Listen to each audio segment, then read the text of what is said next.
Okay, we are recording. Excuse me. Good evening, everyone. Why don't we go ahead and begin our time in a word of prayer? Let's pray. Father, thank you for this time. I thank you for these brothers who have set aside their evening to study and to gather here together. We pray as we humble ourselves before you to be our teacher and our guide. Forgive us of our sins and clarify the thoughts of our minds and the affections of our hearts, that we might desire to honor Christ in our hearts as Lord and be prepared to give a defense for the hope that is within us. In Jesus' name we pray. Amen. All right. I think I just need to make an adjustment here on my headphones. Okay, that's better. Can I get a sound check, Rocky? Just give me a check 1, 2.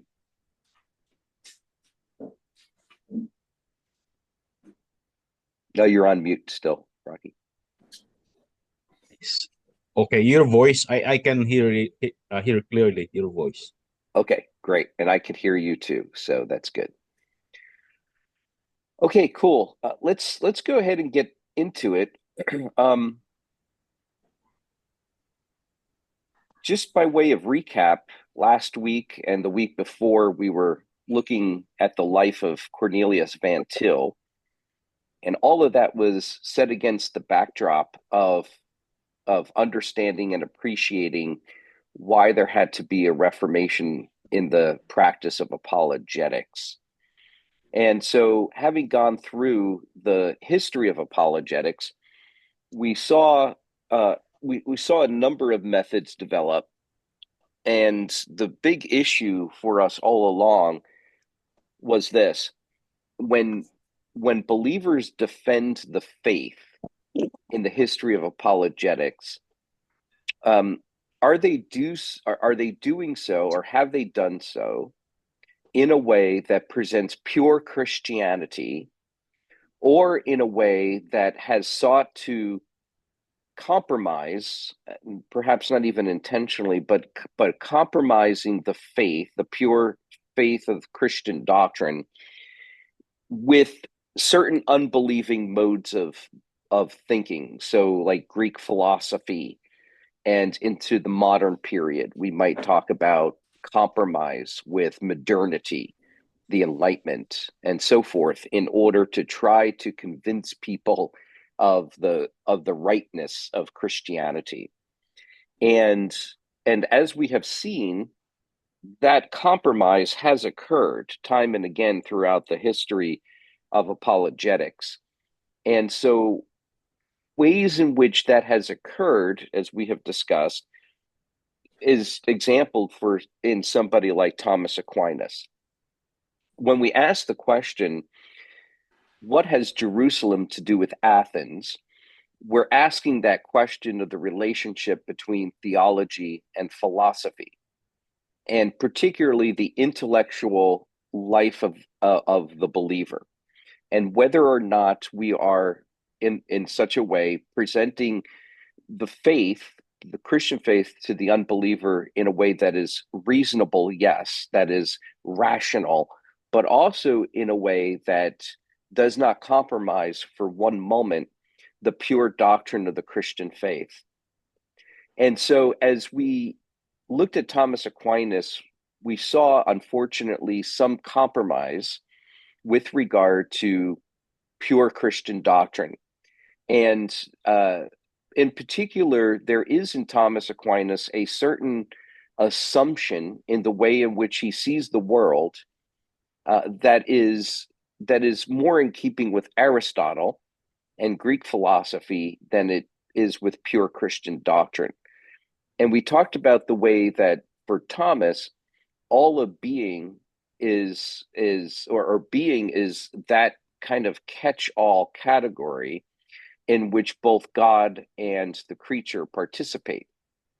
And so we know this to be the case because of Thomas Aquinas's notion of how to how to defend the belief in the existence of God in a way that is more in keeping with Aristotle than it is with Christianity. So Thomas Aquinas says that the unbeliever can have a certain knowledge of God, quite apart from special revelation or natural revelation. In fact, Thomas Aquinas doesn't even have a doctrine of natural revelation. So for him, on the basis of pure reason, natural reason, the unbelieving person can observe the world around them and come to a conclusion that God exists. And for Thomas Aquinas, that is the true God that the pagan philosophers, by way of natural reason, can come to a knowledge of. For Paul, when the unbeliever operates with his reason, apart from special revelation and, of course, redeeming grace, the only God that they come to conclude exists is a pagan God. It's an idol. It's idolatry. And it must necessarily be the case because the human heart, as Calvin says, is an idol factory, which means that when the unbeliever reasons, he reasons not to the glory of God, but he reasons against the glory of God as a rebel, an intellectual rebellion.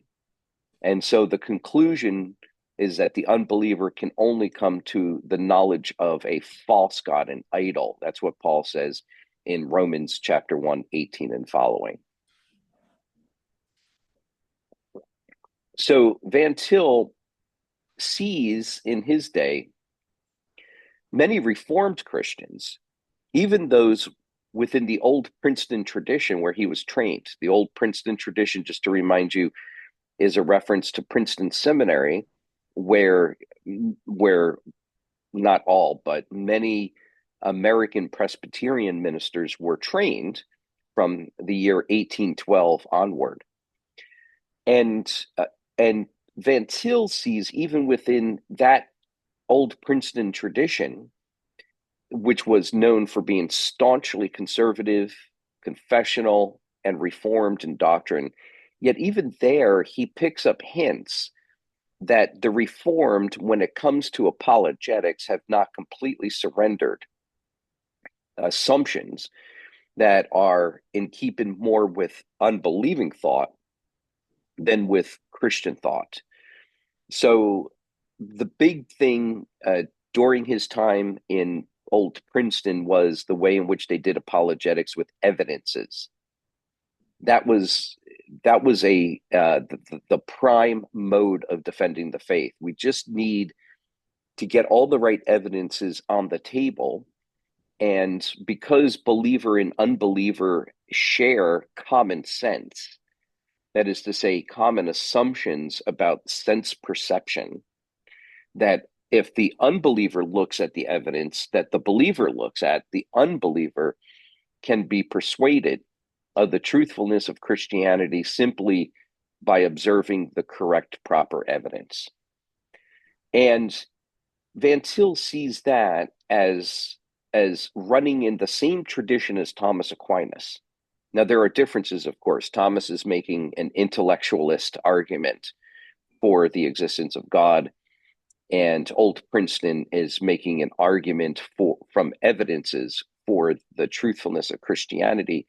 But it's the same mode because both Old Princeton and Thomas Aquinas assume that the believer and the unbeliever share a common experience by way of their senses. So an unbeliever receives information through the senses and processes it the same way in which the believer receives information through the senses and processes it the same way. And what Van Til is wanting to say is that that's not true on the grounds of Reformed theology. And it's not true on the grounds of Reformed theology because we understand that the sovereign grace of God, particularly in regeneration, when the Holy Spirit changes the heart and the mind of a sinner, introduces, and we'll talk about this more in a moment, introduces an antithesis between the believer and the unbeliever, not just in terms of their destination, the believer is going to heaven, the unbeliever to hell, but even more so presently in this life, right now, it introduces an antithetical way of thinking. The believer thinks in a fundamentally different way than the believer does about all the information that he or she receives from sense perception. So we don't receive information as unbiased, neutral observers, but we do so in such a way that either brings glory to God or rebels against God. And that's the antithesis in the way in which the believer and unbeliever think. And that's going to fundamentally change the way in which we approach the unbeliever in the task of apologetics. And so we're going to get to those ideas here in a moment. But I want to, if you do have your outline, I'll direct your attention to the part of the outline which is Roman numeral 2. And if you can imagine all this time we've spent together in this class, and we've only now gotten to Roman numeral 2.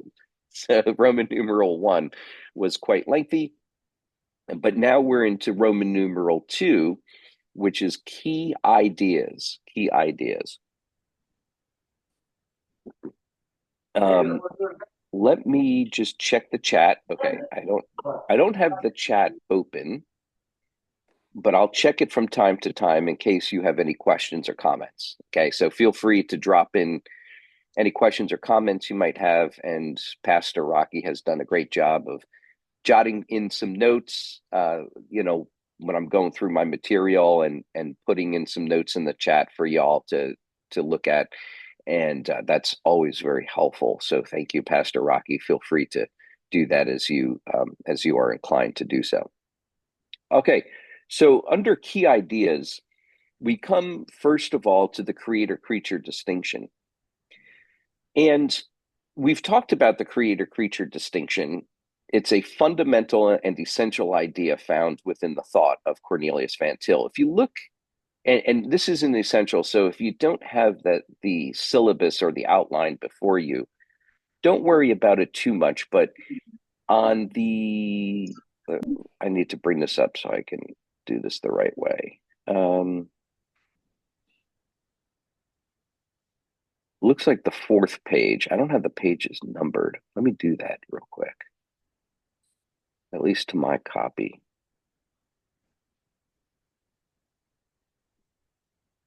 All right, now I got the pages numbered. All right, it's on the 4th page of the syllabus. You'll see a picture of Cornelius Van Til teaching. And in that picture, on the chalkboard behind him, you'll see 2 circles. You've got a bigger circle, and then you've got a smaller circle, and then there's a line connecting the 2. And then if you keep scrolling and you go to page 7, you'll see another diagram of Van Til's creator-creature distinction. And that'll give you a sense of what we're talking about. This is most basic and important. And part of the reason why it's so very important, especially over against the history of apologetics, is because inevitably apologists, or those who have offered a defense of the faith too many times, have compromised the creator-creature distinction. And they've compromised it in either one of 2 ways. Number one, they have brought an overlap between the creator and the creature. So think about what we have said concerning Thomas Aquinas in the past. If we think about his understanding of the beatific vision, in the beatific vision, that's at the end, when believers come into the presence of God and they have an intellectual apprehension of the divine nature. Okay? Now, once you say that there is an intellectual apprehension of the divine nature, that introduces a certain overlap between the creator and the creature. The creature is able to apprehend the nature of God by way of his mind. And what the Reformed have always said in advocating for what we have called the incomprehensibility of God, that there is at no point in which the believer can have direct access or a direct apprehension and comprehension of the divine nature. So the only way that we can know who God is and what his nature is like is very limited, given to us through special revelation and natural revelation. It comes through revelation. We cannot comprehend or apprehend, we cannot apprehend the nature of God. We cannot comprehend the nature of God at all. We can only apprehend it in terms of understanding it when God reveals himself to us. So that's the one error that you see time and again, are sort of the overlap of the two circles at some point where the creator and the creature become confused. There's an overlap, which brings about an unfortunate situation that Van Til calls pantheism.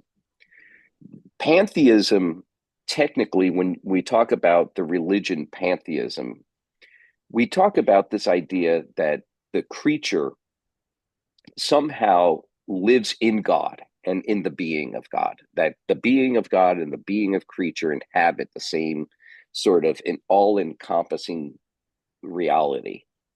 And Van Til is using the word pantheism in a much broader way to describe any time you see a confusion between the creator and the creature, or an overlap of the two circles, if you will.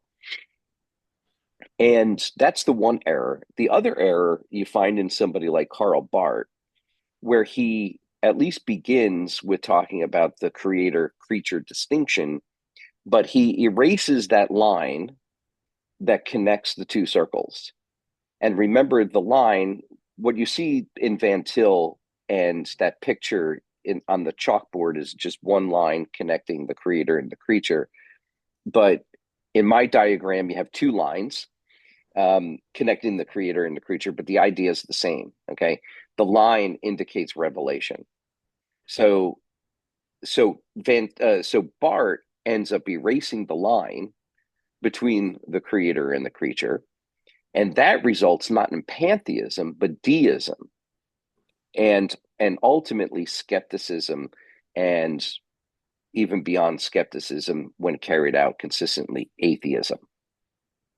So it's those two errors that Van Til, of course, is reacting against: pantheism on the one side, and all forms of it understood in the most general sense, even as you find it in Thomas Aquinas's notion of the beatific vision. And then deism, or skepticism, on the other hand, as you see that revealed to us, or given to us or presented to us by Karl Barth. Not just Karl Barth, but also, by the way, Schleiermacher and liberalism, theological liberalism in general. Remember, theological liberalism is naturalistic to the core. It's anti-supernatural. And as anti-supernatural, the creator can have no contact. The supernatural at no point for liberalism enters into or has a connection with the natural. So the line for modern thinking altogether between the creator and the creature is obliterated. It's erased. For more older, medieval, scholastic kind of theology, the creator and the creature get confused. Okay, so they're two opposite errors, and Van Til is going to argue actually that they end up, despite the fact that they start in two different areas, they end up at the same place.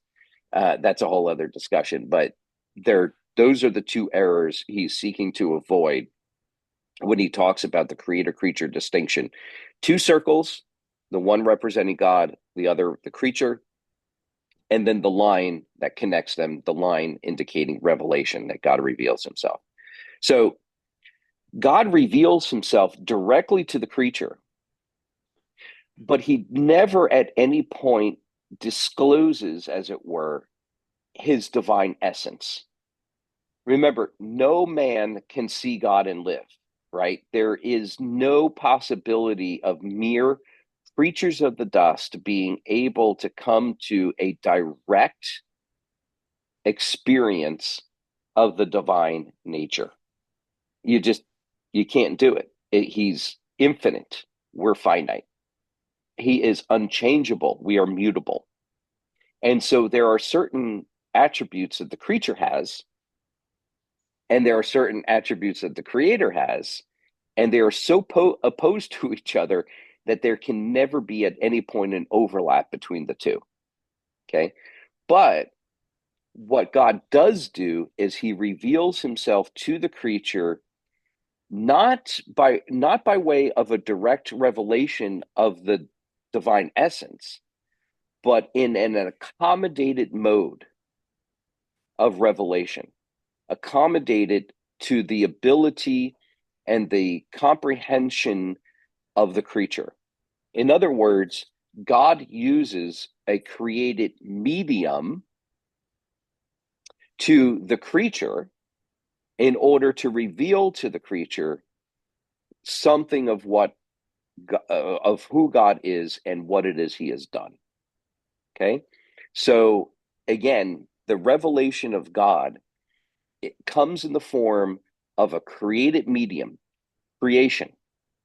Okay? Whether it's through words, special revelation, or it's through nature, natural revelation. It's always in an accommodated mode of of a created medium. Okay, a created accommodated mode, which is a created medium. It always comes in a way that the creature can comprehend. Okay, so it's at no point does God ever pull away the curtain of creation, if you will, in order to give direct access to the infinite, eternal, and unchangeable nature of God. We can't bear that sight ever. We would be obliterated, if you will, by virtue of an unveiled, a completely pulled away direct access to the divine nature. You just can't comprehend it because we're mutable. We are finite. We are temporal, but God is infinite, eternal, and unchangeable. And so those two things can never come into direct access to each other. This is Westminster Confession, chapter 7, in many ways, chapter 7, paragraph 1, that the distance between the creator and the creature is so great that there could not be any fruition of the creature with regard to the creator unless he revealed himself to the creature, and he does so by way of covenant. So the mode of that revelation is a created mode and is never to be confused with the divine nature itself. Okay, that's Van Til's starting point when he talks about the creator-creature relationship. Are there any questions about that? Let me check the chat because I've been talking and I see there are some. Okay. Okay, very good. Thank you, Rocky. You'll see the diagrams there very helpfully displayed by Pastor Rocky. Very good. Very good. Okay. Good. You even included the Barth's diagram of the creator-creature relation as well, which you could see the gap with no line connecting us, right? So at no point for Karl Barth does God ever reveal himself to us directly, okay, here on earth. There's no, because he denies. This is so important to understand. Karl Barth denies the revelation of God to us in the here and now. whether in the mode of special revelation or in the mode of natural revelation. The Bible is not revelation for Barth. The Bible is only a witness to revelation, but it's not itself revelation. And Karl Barth was famous for saying no, or infamous for saying no to natural revelation. So for Barth, if the Bible is not revelation, and there's no natural revelation, how do we know God? Right? We can't know God in the here and now as creatures, says Karl Barth. And that, of course, leads to skepticism and deism, a kind of deism. Now, he's got an answer to that, as you can see in the diagram, but we won't get into that here. But you'll notice that that's the exact opposite problem that you find in Thomas Aquinas, where the gap, if you will, between the creator and creature ends up being eliminated in the beatific vision, whereby the creator and the creature share at some point intellectually a commonality, a common ontological experience. Okay, good. Thank you for that, Pastor Rocky. Very helpful. All right. Excuse me. It's early in the morning here, and so as I wake up, I end up having to get some congestion that builds up in my lungs overnight. So pardon me for any coughing that I do. And I'm just going to grab my water, which is right over here. So just give me 1 second.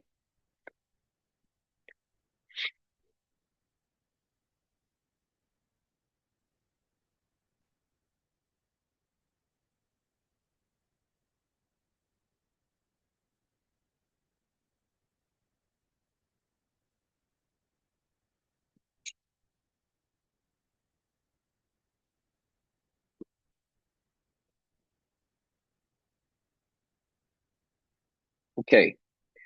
Thank you for bearing with me. All right. So let's talk about the relationship between nature and the Bible. This very much goes to everything we've been saying thus far, particularly the relationship between general and special revelation. Okay, so when I talk about general and special revelation, I talk about Bible and nature. That's the relationship I'm talking about. Okay, and what for Van Til has a very, very important and in some ways a unique insight into the relationship between special and general revelation.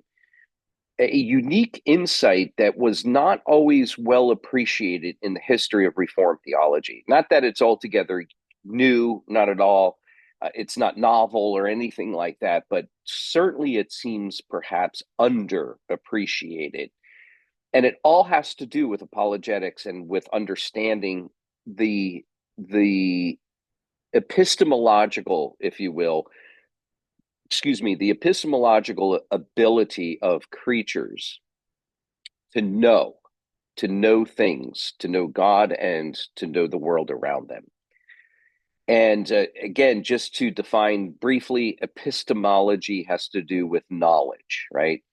It's the technical term that we use in philosophy to ask the question, how do I know, right? How do you know God exists? How do you know that your experience is reliable? How do you know that I'm trying to think of a historical example that we both can share. How could we know that General MacArthur did what he did during World War II, right? There are certain ways and modes of knowing things. Epistemology is how we get at that. Okay, how do we know? And so this is very important for understanding a Christian theory of knowledge or a Christian epistemology, to understand the relationship between special revelation and natural revelation, or between the Bible and nature. Now, I prefer the term special revelation in this discussion anyway, over against Bible, because God reveals himself in a special way that is in a way that is found, yes, in the Bible, but he also does it outside of the Bible at times as well. Example, the Garden of Eden. Adam and Eve don't have a Bible in the garden before the fall, but they do have the Word of God. They have special revelation in the Bible, in the Garden of Eden. And so what Adam and Eve experience in the opening moments of their existence, in the opening moments of their consciousness, is everything that God created around them and in them, right? So remember, natural revelation comes to Adam and Eve in everything they experience, both outside of them and inside of them. Okay. Objective knowledge or objective things, and then subjective, right? So even if you think about it this way, you yourself are a testimony to the Creator, right? Now, post fall, we're corrupted. Sin has affected us. We understand that. But still, nevertheless, God reveals himself through nature, remember, in the mode or in the medium of creation. He reveals himself in nature, both internally and externally outside of us. Okay. And so that's natural revelation. Adam and Eve in the garden are getting information about God at the instant of their consciousness. The moment they become conscious is the moment that they know the God who created them and gave them a consciousness. Okay. This is what Calvin, for example, has in view in the opening pages of the Institutes of Christian Religion, where he talks about the relationship between, what do I know first? Do I know myself or do I know the Creator? And basically he says, well, we know ourselves and we know the Creator at the same time. But now he's going to go ahead and say, theologically, as we talk about developing theology, we always begin with the Creator. He says, but the knowledge of the Creator is the kind of thing that is coterminous with the knowledge of ourselves. And I would add also, that for Adam and Eve in the garden, that knowledge comes not only, let me see if I could mute Matthew here. Sorry, Matthew, I muted you, not to be rude, but you're welcome to unmute if you have a question, but there was a little bit of background noise. So what happens in the garden is that the knowledge of God is coming to Adam and Eve, to them from within and also outside of themselves. What do they see? What do they perceive? They see a garden, and they see trees, right? And God comes along. One second. God comes along and now interprets Adam and Eve's experience of the creation for them. And God speaks a special word, a word of special revelation to them. And the mode of that special revelation is in the form of a covenant. And it's oftentimes what we call the covenant of works. That's a notion within Reformed theology that's very important for us to understand here. And just to briefly summarize the covenant of works, the covenant of works goes like this. It's real simple. The covenant of works goes like this. God says to Adam, you can eat of all of the trees of the garden, except for the tree of the knowledge of good and evil. You may not eat of that tree. The day that you eat of that tree, you shall surely die. And the inverse of that is implied. If you do not eat of the tree of the knowledge of good and evil, then you shall live.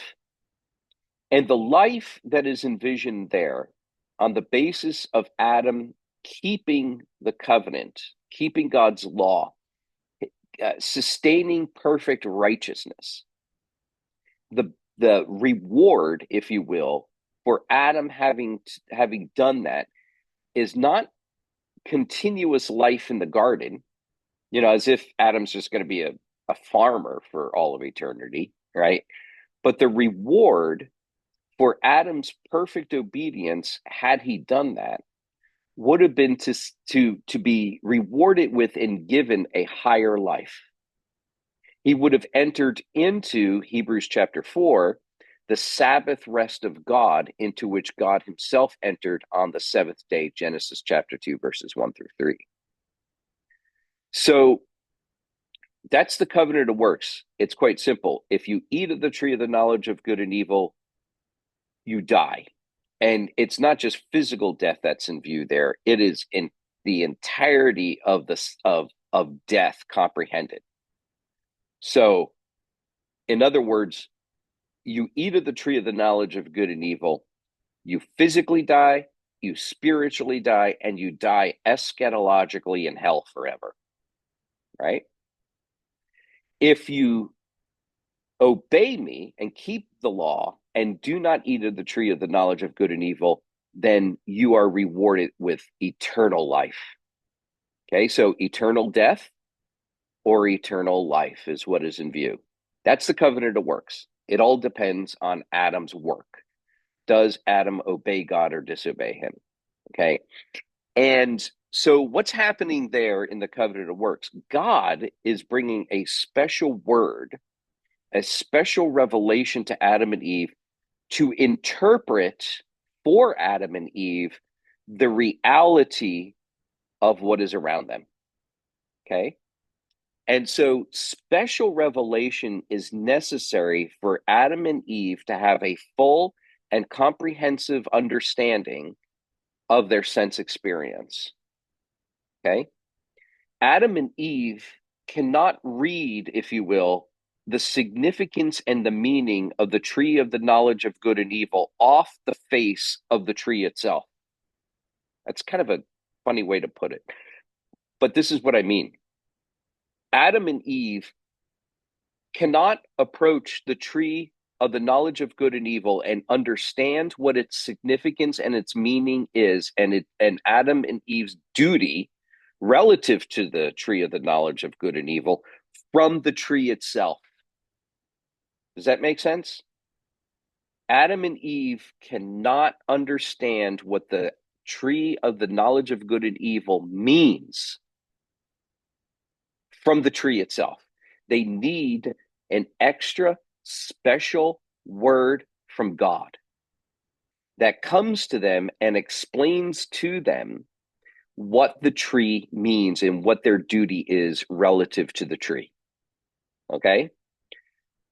General revelation, special revelation. The tree of the knowledge of good and evil is sufficient for revealing to Adam and Eve the existence and the nature of God, right? Just as all of their experience reveals, as per Romans chapter 1, 18 and following, all of nature is a revelation to Adam and Eve concerning the existence and the nature of the God who created them.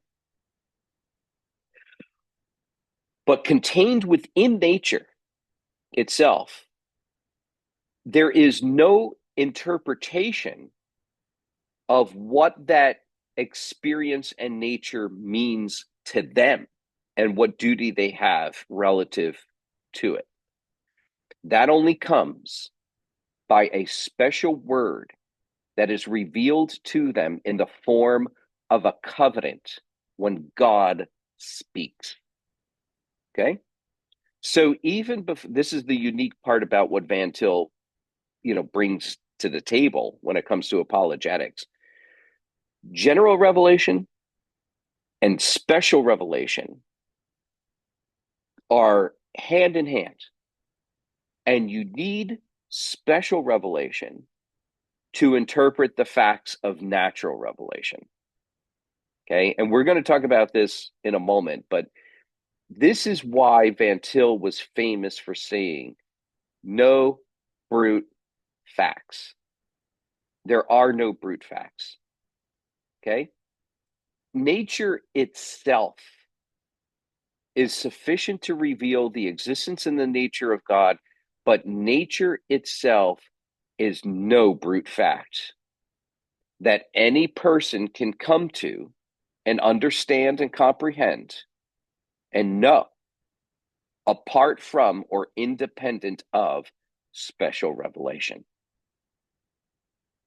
And that is where Thomas Aquinas and where the Old Princeton tradition run afoul in their attempt to engage the unbeliever in apologetics. Because both Old Princeton and Thomas Aquinas assume that the unbeliever can simply, by way of their sense experience, comprehend the meaning and the significance of the nature around them. It's a brute fact. All of sense experience becomes a brute fact for Thomas Aquinas and for the Old Princeton tradition, and to another level with regard to Karl Barth. Okay? So it's important for us to recognize that as Van Til develops his doctrine of a theory of knowledge, a Christian theory of knowledge, a Christian epistemology, that we understand the relationship between nature and special revelation, so that we understand that when we approach the unbeliever, we do not approach the unbeliever as if he is a neutral observer of a common sense experience with ourselves, as if the unbeliever looks at the world the same way that we do. The unbeliever for Van Til does not look at the world the same way as we do, but looks at the world in a radically different way, and therefore has a very different theory of knowledge than we have. And that's what we need to challenge in the unbeliever. We need to go deeper than here are the evidences, which is fine to do. Presenting evidences is most necessary in the apologetic endeavor. But when we're presenting evidences, we need to engage the unbeliever with regard to how it is the unbeliever thinks he knows the meaning and the significance of those evidences. And we need to get to the heart of the way that he thinks about evidence in general. Right? What is evidence? How do I know? How do I know that the evidence is reliable? So forth and so on. And in order to engage the unbeliever at that level, we need to be able to engage him in his theory of knowledge. Because remember, the unbeliever rejects the idea that God reveals himself to the unbeliever by way of covenant.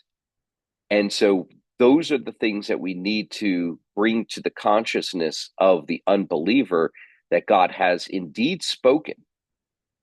And he has given us a clear word. And what is it that he has said? And that's the kind of stuff we need to challenge the unbeliever with. So anyway, understanding the relationship between nature and special revelation is quite indispensable for the theory of knowledge that Van Til is wanting us to understand. Okay, I'm going to check the chat, because it looks like some new chats have come in.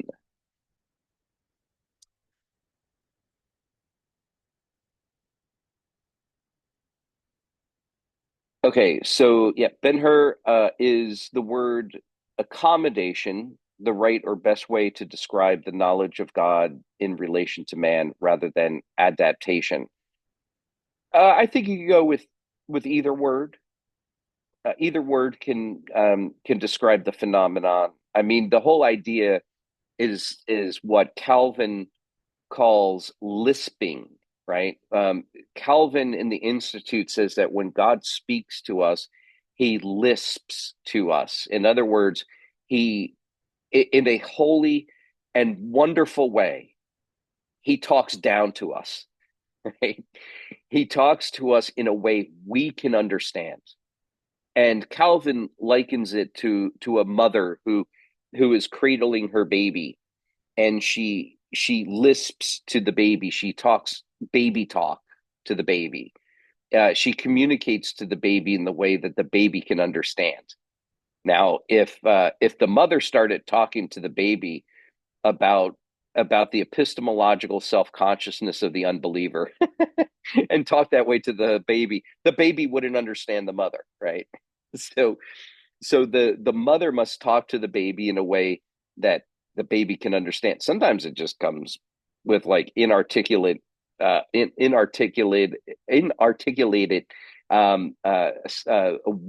sounds and moans, or whatever the case may be.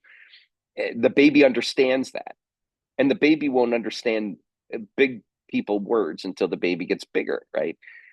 God speaks to us in an accommodated way.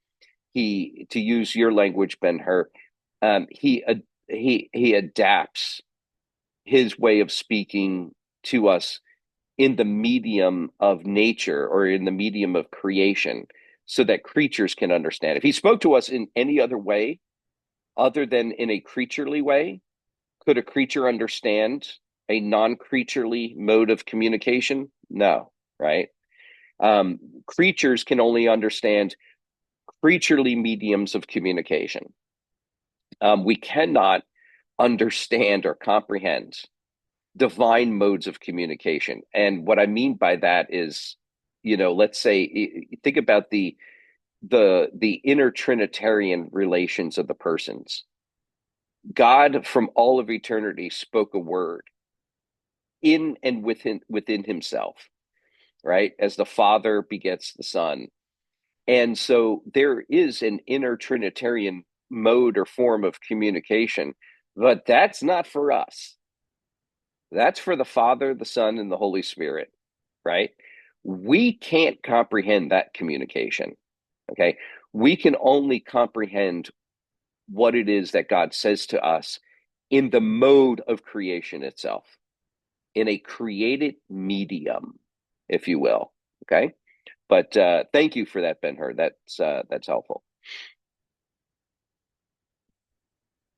All right. Okay, Rocky says, epistemology is the branch of philosophy that studies nature, origin, limits of knowledge, and explores how. That's great. Very good, Rocky. Okay, some notes here on the covenant of works. Very good. Yes, the tree itself is not special revelation, right? It's natural revelation. We need a special word from God in the form of a covenant to explain the meaning and significance of the tree. No brute fact. Okay. Okay. Salai Joshua, ontology or epistemology come first in relating to revelation of God to us. Okay. So Van Til, okay, there's another one from Ben-Hur. These are great questions. Thanks, guys. This is exciting. Y'all are tracking. I can't believe I'm speaking about mode of communication. I always fear teaching this stuff because I'm so awkward in my words. Sometimes I don't come off very clear, and so the fact that you guys are tracking is really exciting to me. It means maybe I'm not stumbling in my words as much as I usually do. So good. Thank you, guys. This is great. Okay, ontology or epistemology. Van Til would say those are coterminous things. And I'm just going to jot that word here. Coterminous. Coterminous is a very helpful word. It basically means happening at the same time. Okay. Simultaneous is another word that we can use. And coterminous then is this idea that ontology and epistemology are the kinds of things that are mutually informing of one another. Okay, uh, Adam and Eve exist ontology, um, and when they exist, at the moment of their existence, boom, they're knowing. Right? There is no moment when Adam and Eve do not know in their existence, right?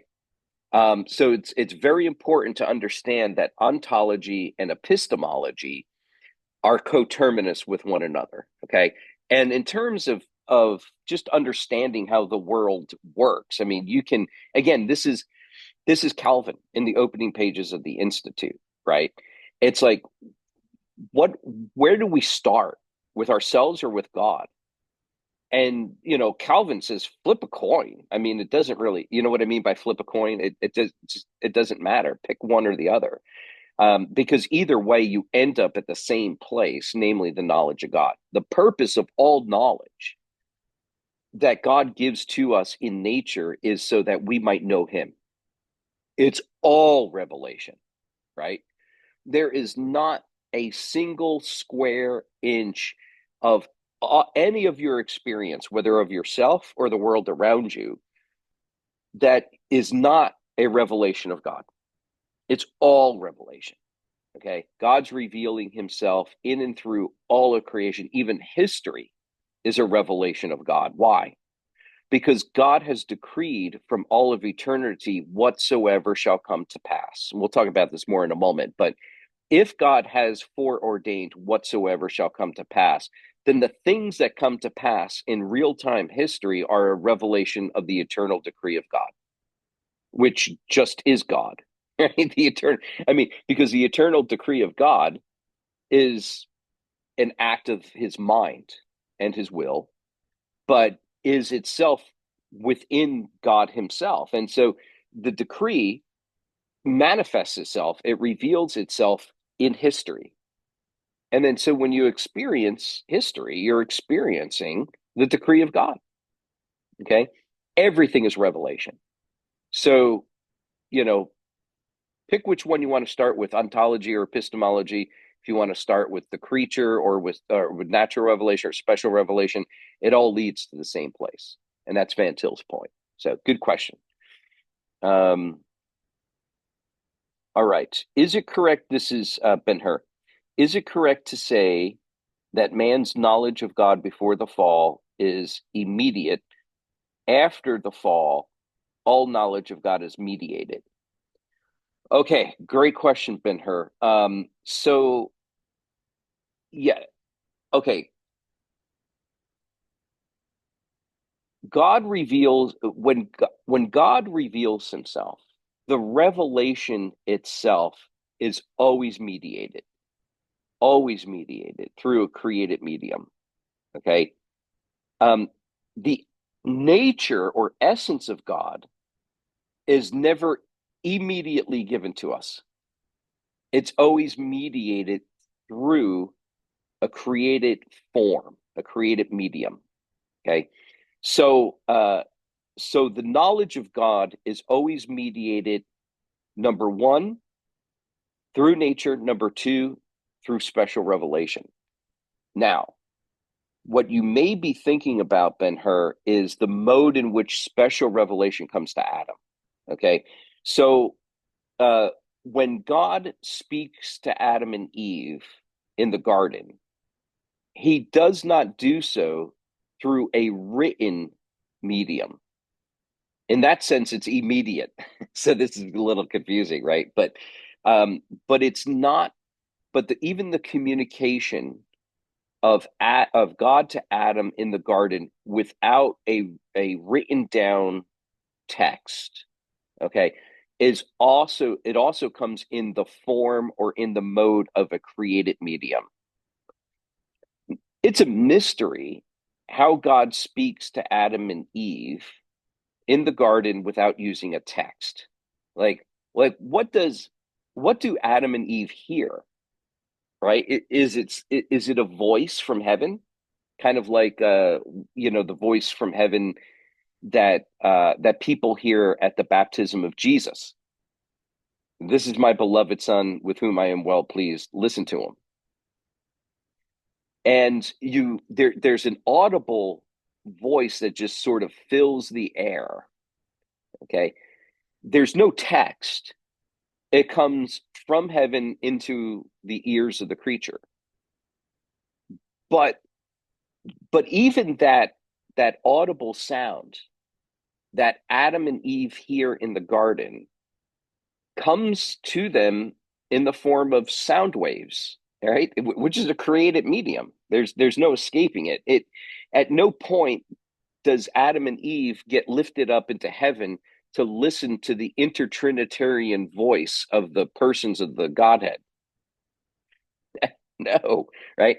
But God is revealing himself to Adam and Eve in with a special word of covenant in the garden, and does so through sound waves. But it's still a created medium. It's not immediate in the sense that Adam and Eve are coming in contact with the divine voice of the intertrinitarian Godhead. That's but so now after the fall, the mode and the way in which God reveals himself is still the same. It's mediated, right, through certain created mediums, even though God continues to speak with Adam and Eve post-fall in an auditory voice. It's kind of a redundancy to speak that way, auditory voice, but you get the idea. He's not writing down text for Adam and Eve to read. What God is doing is he's speaking audibly to Adam and Eve. Now, the Bible doesn't describe that experience in all of its scientific detail, right? It just says God spoke, God said, right, to Adam and Eve. And so Adam and Eve are hearing an audible voice. What does that mean? I don't know, but I do know this, that it comes to Adam and Eve through a created medium. Okay. So hopefully that answer wasn't too confusing, Ben-Hur, but if it was, come back at me and I'm happy to take another attempt at it. So just reading Rocky's note here, I believe Christ, through his spirit, was always a mediator between God and man, not only with regard to man's salvation, but also regard to man's knowledge. Christ is the wisdom of God, and he lights man. That's right. Yeah, right. So he is the pre-incarnate Christ is the eternal word, right? And shows the fact that God can communicate. He can speak not only to himself, but also to his creatures. And in fact, he can speak to his creatures precisely because God can speak to himself by virtue of the intertrinitarian conversation, if you will. Okay, good. Great stuff. Yeah. Thank you, guys. Wonderful insights and good questions. All right. Okay, so now let's talk about the antithesis. We've already given some hint to the antithesis and what it means.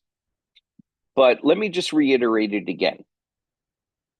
The fall brings about a problem. The fall brings about not only man's guilt, the fact that man now in Adam stands guilty before his judge, but also sin brings corruption. It brings both guilt and corruption. The corruption of sin brings about what we call the noetic effects of sin. I've talked about this before, but just again. The noetic effects of sin. The noetic effects of sin is basically this. Sin causes us to misthink, right? We can't think straight. John Paul, do we have a question?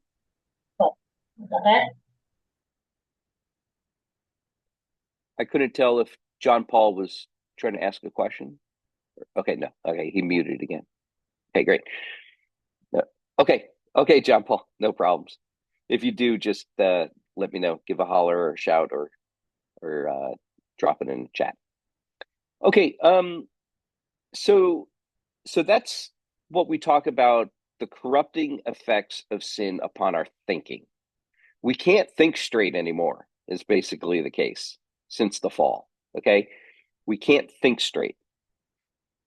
Sin has affected the way in which we think in such a way that we corrupt everything that we take in through our experience. Okay, everything that we experience as we process natural revelation gets corrupted at the outset, instantaneously, at the very moment in which we receive that information through our senses, whether information from within or information that comes from without, we corrupt it. It used to be, before the fall, that you can receive that information. Adam and Eve could have received that information and processed it properly.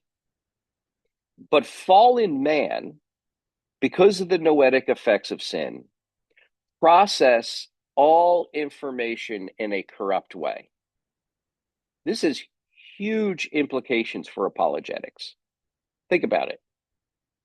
When you're engaging with an unbeliever and you begin to talk about the facts, you don't need to converse very long before you find out that the unbeliever thinks very differently about those facts than you do.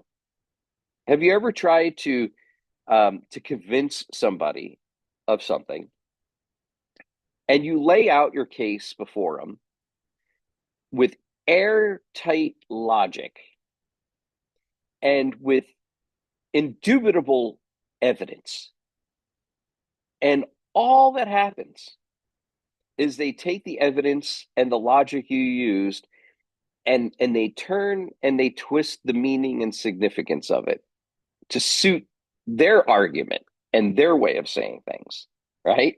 Why is that? Why does that happen? When you're engaging in an unbeliever, you roll out all the evidence in the world and they just dodge it. They do a dance around it.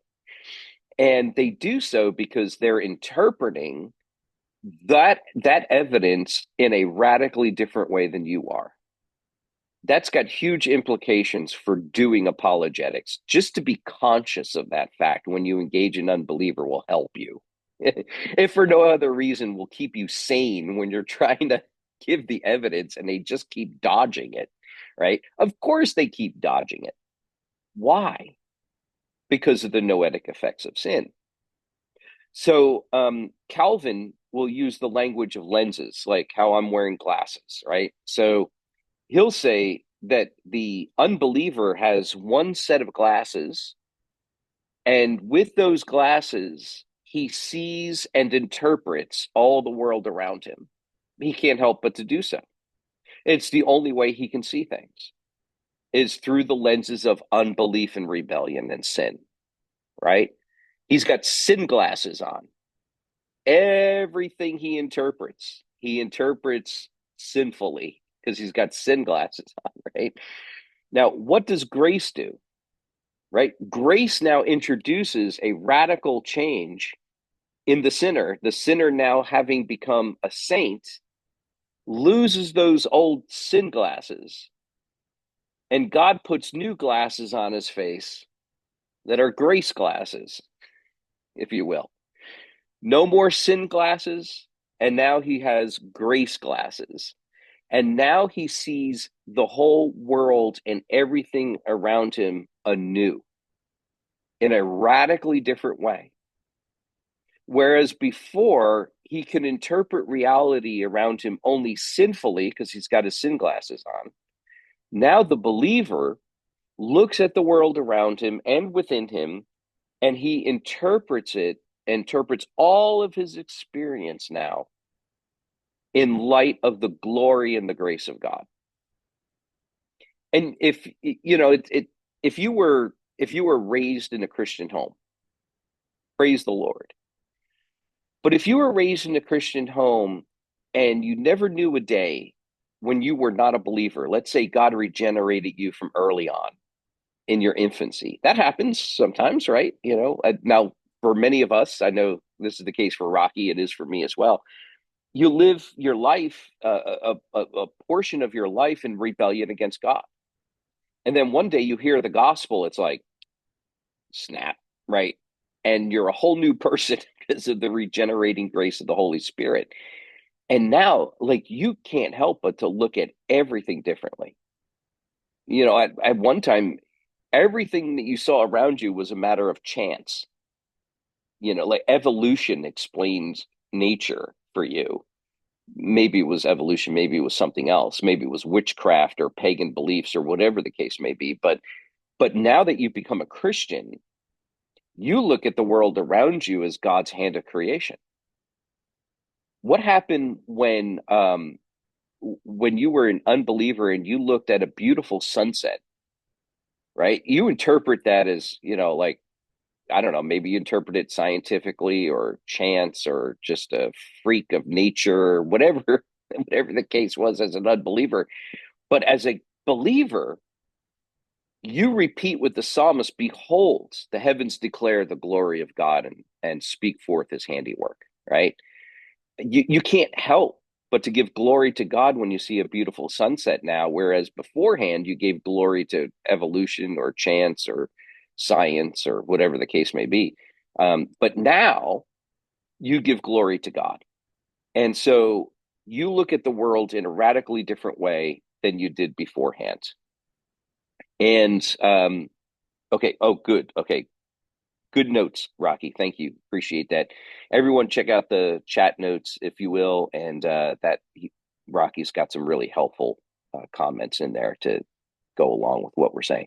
So that's a huge part of understanding what Van Til now means by the antithesis. Okay, we need to understand that there is an antithetical relationship between believer and unbeliever in the way in which each of us interpret the world around us.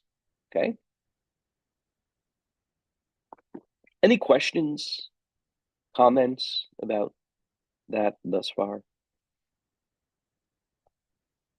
Okay. All right. I'm going to continue. Don't feel like just because I'm continuing that you can't ask questions in the chat. Please feel free to drop it in there. I'll pick up those questions as I get opportunity. Okay, so the antithesis then, just following along in the outline, you'll see that the antithesis means a couple of things. It means several things. The first thing is that there is no such thing as brute facts.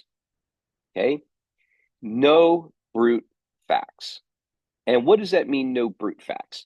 That doesn't mean that there is no objective reality out there, that somehow all of reality exists only in our minds. Okay. That would be idealism. Okay.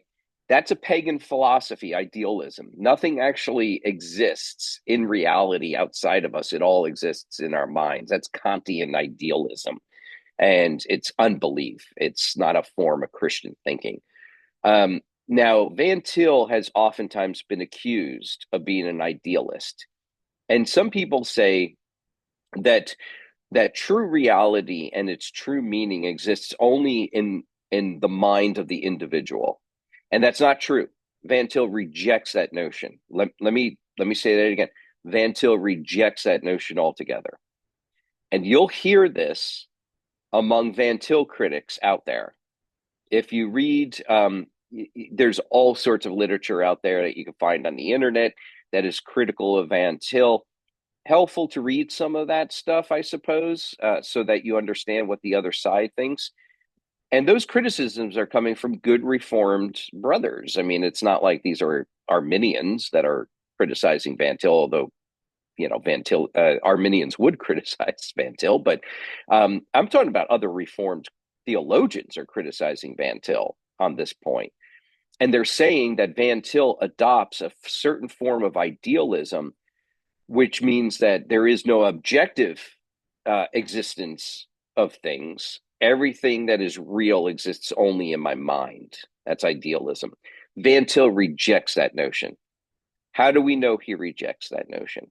He rejects that notion because he believes in natural and special revelation, right?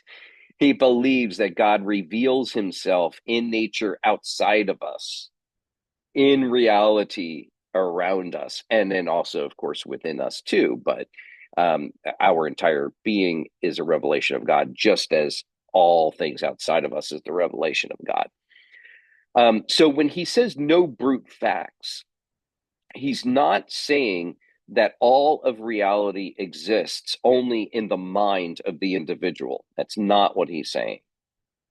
What is he saying?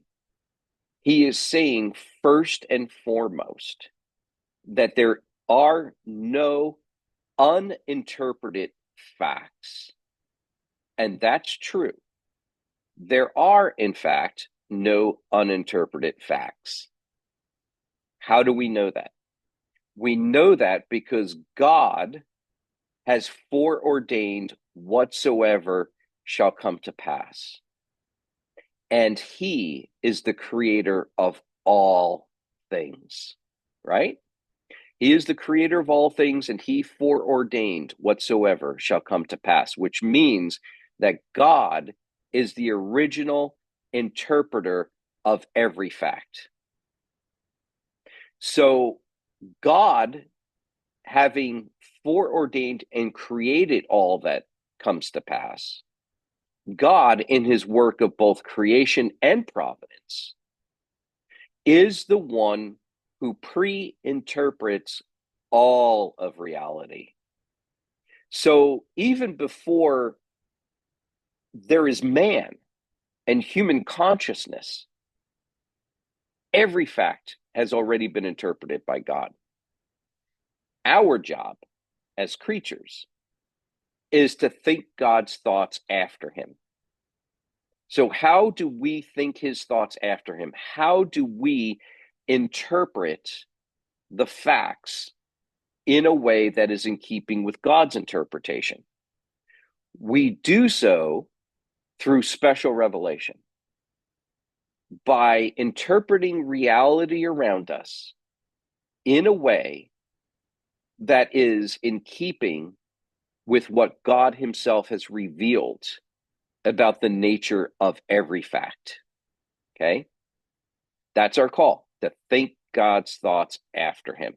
How do we think God's thoughts after him? By reading his special revelation. So to go back to the glasses analogy, right? The unbeliever, having sin glasses on, interprets the world around him in a way that is autonomous. And I'll put that in the notes in the chat because that's a key word. Autonomous.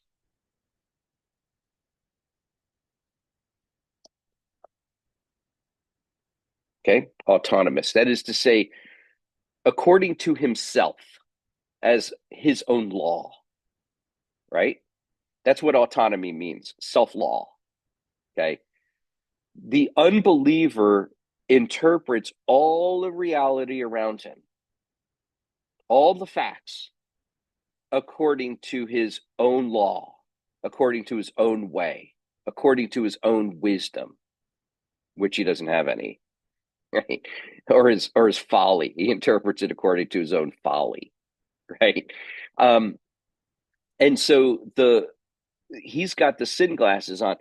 Everything that gets interpreted, all the facts that get interpreted by the unbeliever, get interpreted according to his law, to man's law, to man's way of thinking, to man's foolish, fallen, rebellious way of thinking.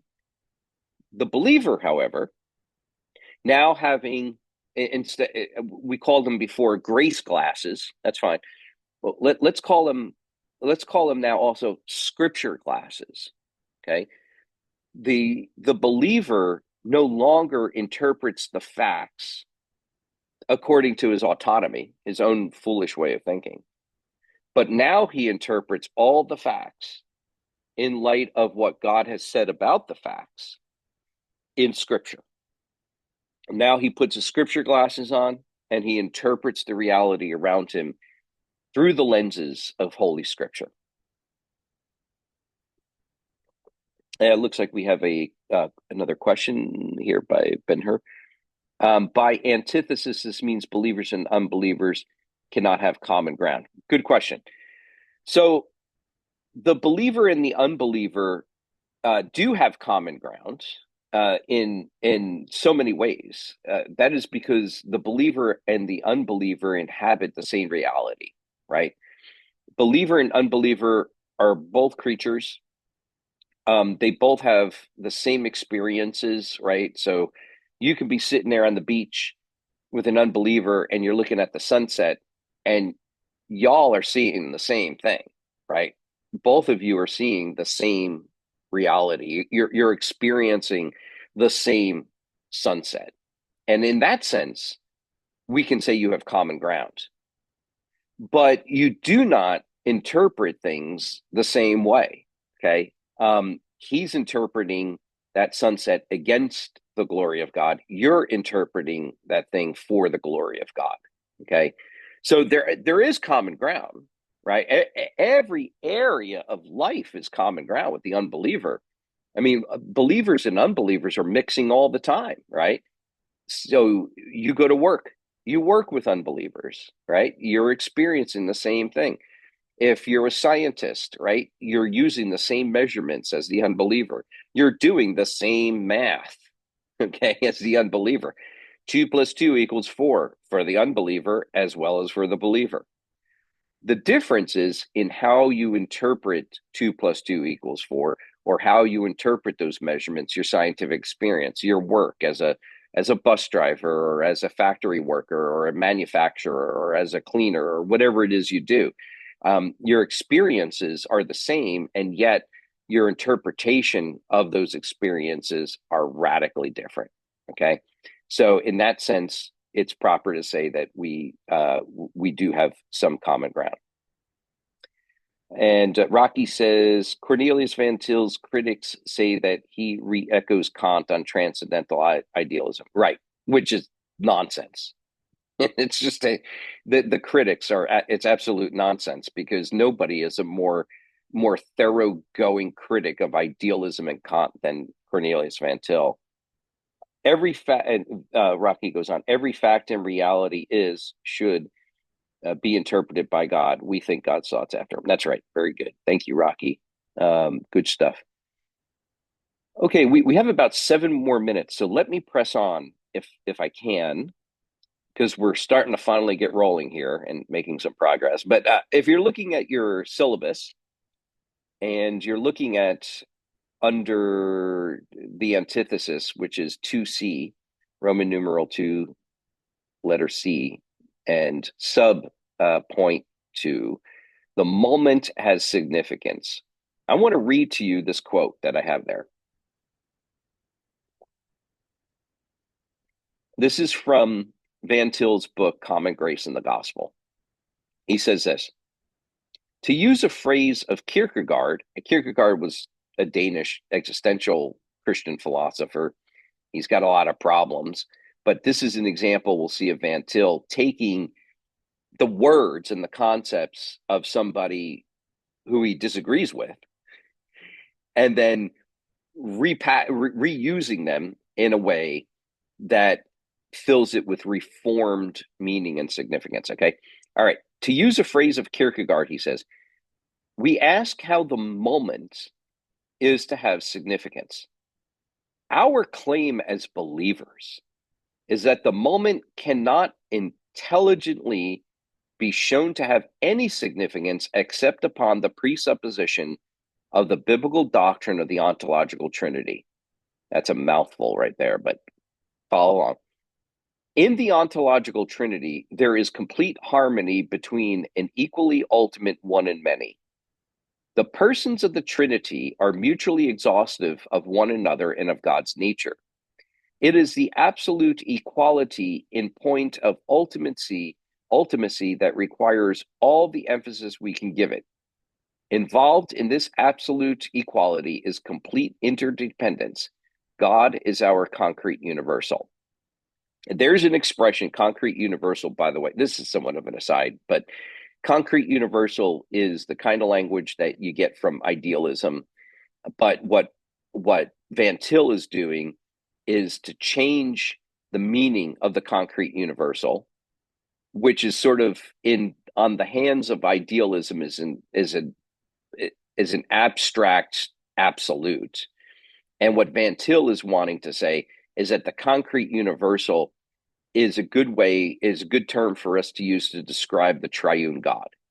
Only the triune God is truly a concrete universal.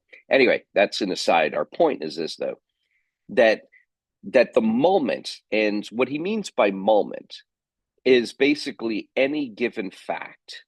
Okay, and in particular, it's the moment is a fact of history, but it can apply also to other facts as well. The sky is blue.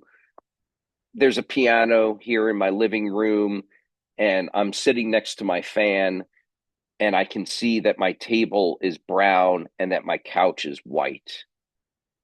And so, if you, whether we're talking about facts like that, or if we're talking about a particular moment in history, John MacArthur returned to the Philippines. Okay, I'm making some of this stuff up, I guess, but trying to give you illustrations to track with. Whether we're talking about another historical event that took place, what we're talking about is that each fact has its meaning and its significance found in this, that God has interpreted everything already, and that everything can be interpreted and has meaning and has significance only if the triune God stands behind it. So we take the triune God as our presupposition. Okay. Our presupposition is that God, the triune God, created all things, and he foreordained whatsoever shall come to pass. Okay. You'll see underneath that quote also a quote from Tipton, Lane Tipton. First, this is what he says. First, the lockstep movements in mutable history are replications of the eternal movements of immutable perichoresis. Now, there's a lot there. Let me unpack that for you for a moment. When he talks about the lockstep movements in history, he's talking about just the sequential events that we experience in our lives. Okay. Jim woke up. Jim got a cup of coffee. Jim sat down on the couch. Jim opened his laptop. These are the lockstep movements that he's talking about in history. Okay. These lockstep movements, says Lane Tipton, are replications. That is to say, they are revelations of the eternal movements of the triune God. Okay. So that as God himself, within himself, and in and among the persons of the Trinity, have a living dynamic life in which they foreordained whatsoever shall come to pass in human history. We can see that human history has its meaning and its significance given to it by God himself. Without the presupposition of the existence of the triune God, everything within the created order is meaningless and without significance. And this is a huge point when it comes to engaging the unbeliever apologetically. When you engage, let's say, for example, an atheist, and he denies the existence of the triune God, because he denies the existence of anything outside of the created order. It needs to be pointed out to him that he has lost all reference point then for a true meaning and significance given to the reality that he experiences. So the unbeliever can say rightly that 2 plus 2 equals 4, but the unbeliever cannot account for why it is that 2 plus 2 equals 4. 2 plus 2 equals 4 has as its presupposition the idea that there is a relationship between things that have commonality and then those things that have differences. We might call it the one and the many. What does the formula 2 plus 2 equals 4 have in common with itself? It has in common with itself numbers, and that numbers are real. What is different about 2 plus 2 equals 4? Well, 2 and 4 are different numbers. They're not the same number. So even within the formula 2 plus 2 equals 4, there's unity and there's diversity. There's the one and the many, the commonality and the differences. And what Van Til is saying is that that is the case only because, first and foremost, and standing behind that university and unity and diversity within the created order, is the eternal one and many, the triune God, who within the dynamic life of the triune Godhead, as the persons of the Trinity interconnect with one another, interpenetrate with one another in what is called perichoresis, we see that we have the original one and many that gives meaning and significance to the one and many that we find within the created order. And the unbeliever cannot account for that. Only the believer can account for that as he interprets the facts of history and of the created order from the perspective of the triune God thinking his thoughts after him. Tipton goes on and he says, second, and I know we're past time, so let me just round this off.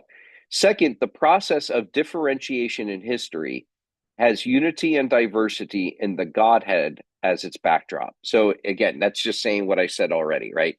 In history, there's a process of differentiation or of a mutable, we say a changeable moment by moment thing that goes on in history. Standing behind that one history with mutable, changeable, different moments within that history is the one and many triune God who is himself immutably one and many. He becomes the backdrop of the mutable one and many that we find within history. Third, the fellowship between the creator and creature in covenant replicates archetypal Trinitarian perichoresis. That's again a mouthful. What Tipton is trying to say is that the fact that we and God have a fellowship with each other, that we can commune with each other despite being very, very different, him being immutable, we being mutable. The fact that we can have fellowship with God is a manifestation and a revelation. That fellowship that we have with God is a manifestation and revelation of the triune God who has a perfect, harmonious fellowship within the persons of the Trinity. The fellowship of the persons of the Trinity becomes the necessary backdrop or presupposition, if you will, of the ability of the creature to have fellowship with God and for the creature to have fellowship with other creatures. Okay. All right. That's it in a nutshell. Next week, God willing, we'll move on to talk about the covenant keeper and covenant breakers. Oh, boy, I have a typo in here, don't I? Covenant keeper versus covenant breaker. So you'll note that if you have the syllabus, what I wrote was covenant keeper versus covenant keeper. And what I really meant to say was covenant keeper versus covenant breaker, the absolute antithesis.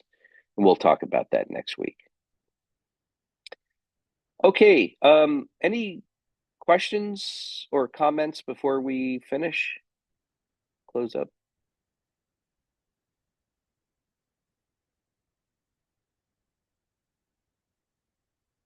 Okay. Well, thank you all for your attention. I hope that you have a blessed rest of your evening. It's good to see you all, and God willing, we'll meet again next week. Let's close in prayer. Let's pray. Father, thank you for these things. I would commend these brothers to you for your care this evening. Grant them and their families peace in their home, fellowship with each other, and delight in you. And grant them and keep them safe in their time of sleeping, that tonight they may be refreshed for the work you would have them to do for your glory tomorrow. In Jesus' name we pray. Amen. Amen. Thank Amen. you very much. Thank you very much, Dr. Cassidy. You're welcome. You're welcome. Thank you. Thank you, everyone, for your attention and good questions. I appreciate it. Thank you, Dr. Jim. Okay. Okay, thank you. See you next. Thank you. God bless. Good night, y'all. Good night, everyone. Good night.